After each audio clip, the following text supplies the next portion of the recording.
So రాగాభాసమై భక్తి అంటే ఏంటో చెప్తున్నాను వినండి. అంటే ఇప్పుడు రాగాత్మిక భక్తుడు ఎవరైతే ఉంటారో, అంటే రాగం అంటే ఏంటి?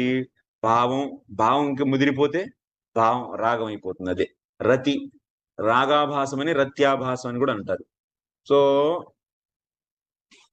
రత్యాభాస రతి భక్తులు ఉంటారు. రతి భక్తులు అంటే ప్రేమ భక్తులు, ప్రేమ స్థితిలో ఉన్నవాళ్ళు. భావం అంటేనేమో ప్రేమ యొక్క బిగినింగ్ స్టేజ్ అనే భావం అంటారు. భావ మరియు ప్రేమ భక్తిలో ఉండే వాళ్ళ యొక్క సాంగత్యంలో ఉన్నప్పుడు నార్మల్ వ్యక్తులు, సాధారణ వ్యక్తులు, వాళ్ళ యొక్క ప్రభావం వల్ల ఏమవుతుంది? ఏం చెప్పాను గుర్తుందా మీకు?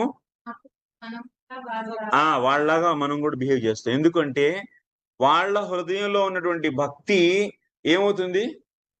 మన హృదయంలో ప్రతిబింబిస్తుంది. ప్రతిబింబం ఒరిజినలా? కాదు.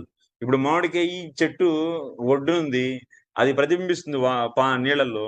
అక్కడ మామిడి పండు అక్కడ ప్రతిబింబిస్తుంది. దాన్ని చేప తింటే దానికి ఏమైనా టేస్ట్ దొరుకుతుందా? లేదు కదా. అదే విధంగా ఆ రాగభక్తుల యొక్క సాంగత్యంలో సాధారణ వ్యక్తులు ఉన్నప్పుడు వీళ్ళ హృదయంలో కూడాను ఆ రాగం ఏదైతుందో, భక్తి, ప్రేమ అయితే ఏదైతుందో భగవంతుడి పట్ల, అది వీళ్ళ హృదయంలో కూడా ప్రతిబింబిస్తుంది అనమాట. కానీ ఒరిజినల్ కాదు అది. సో వీళ్ళు కూడా అలాగే బిహేవ్ చేస్తూ ఉంటారు. అలాంటి వాళ్ళు అప్పుడప్పుడు కూడాను అలా కాదాచిత్కి అంటే ఏంటి, అప్పుడప్పుడు అలా రాగభక్తులు ఏ విధంగా అయితే భగవంతుడిని భక్తి చేస్తారు, ఏ విధంగా అయితే భగవంతుడి యొక్క చరణ కమలాల పట్ల వాళ్ళ యొక్క మనస్సు కేంద్రీకృతం అవుతుందో, అలా వీళ్ళది కూడా కొంతసేపు అవుతుంది. కాబట్టి వీళ్ళు తాత్కాలిక భక్తి కిందకి వస్తారు వీళ్ళు.